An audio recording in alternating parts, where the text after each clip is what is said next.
All right, let's dive right in. We're going to explore this really wild idea today, one that could completely flip the script on how you see yourself. The idea?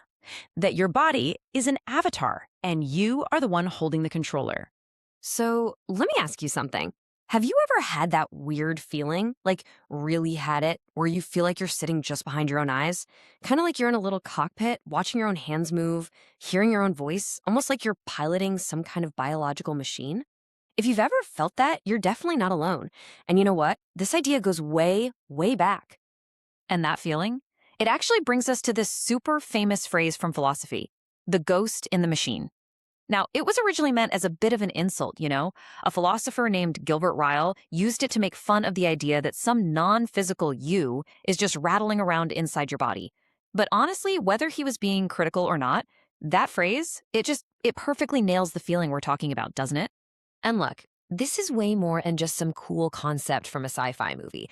The question of who or what you really are and how that you connects to your physical body, well, that's one of the biggest, oldest questions philosophers have been wrestling with for centuries, literally thousands of years.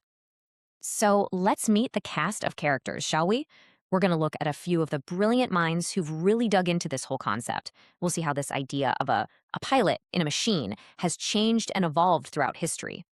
Okay, so our little journey here is going to take us all the way from ancient Greece, jump forward to the scientific revolution, and then land us right here in the 21st century with modern neuroscience. And what's so wild is that the core idea, it pretty much stays the same. It's just the labels that change, you know? We go from talking about a soul to a mind to what we now call a neural model. First up, Plato, way back in ancient Greece. For him, the real you was your soul, your immortal soul. He thought the body was, well, kind of like a prison, a temporary, imperfect cage that was holding your soul back from understanding the true, perfect reality of things. So the body wasn't the real you, it was just the thing holding you. Okay, let's jump forward, like a long way forward, to Rene Descartes in the 17th century. He's the guy who famously said, I think, therefore I am. He basically split everything into two categories. You've got the mind, the thinking stuff, and then you've got the body, the physical stuff. For Descartes, the body was this incredibly complex machine, almost like a wind-up automaton. And the mind? The mind was the pilot in the driver's seat, making all the decisions. And that brings us right up to the present day with a neurophilosopher named Thomas Metzinger. He takes this idea into the realm of neuroscience.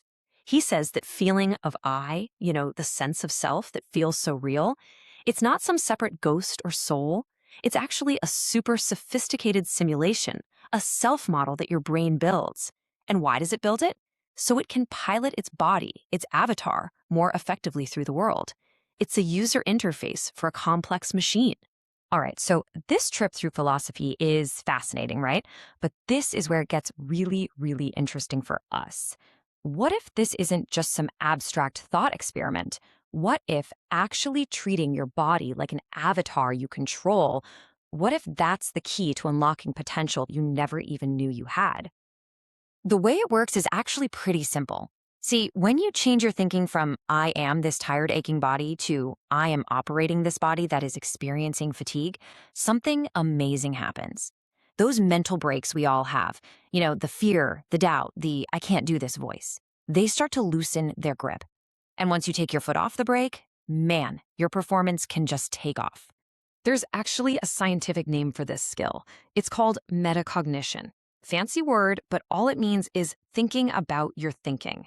It's that ability to take a step back and just observe yourself, to become the observer self, watching your thoughts and your body's actions almost like you're watching a movie. And the best part? It's a skill. That means you can train it and get better at it. And this whole observer idea taps right into something the psychologist William James talked about a long time ago. He basically said that most of us are only using a tiny fraction of what we're actually capable of. He believed we all have these huge, deep wells of potential that are just blocked. And they're blocked by these psychological limiters like fear and self-doubt. But here's the kicker. Those limiters aren't a bug.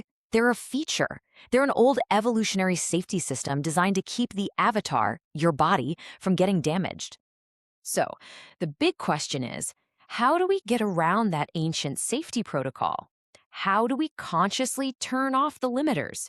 Well, it turns out that elite performers, we're talking top athletes, special forces operators, world class musicians, they all use a set of mental tools to do exactly that. So let's open up the toolkit and see what's inside. Check this out. This one simple reframe is so powerful. Just shifting your inner voice from I am running and I'm exhausted to I am observing this body run changes everything.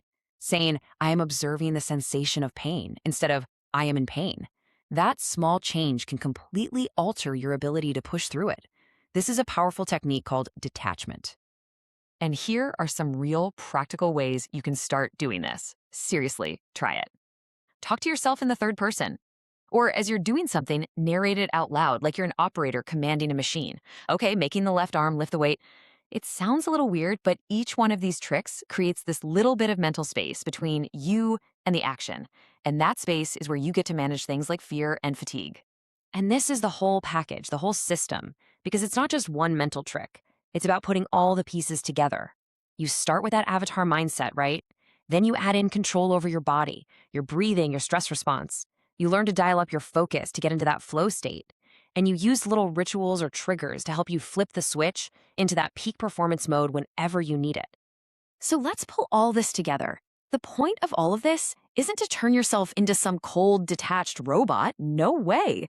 The goal is to realize that you are the master of the machine, not the machine itself.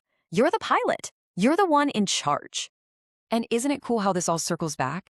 It doesn't matter if you call it Plato's soul, Descartes' mind, or Metzinger's self-model.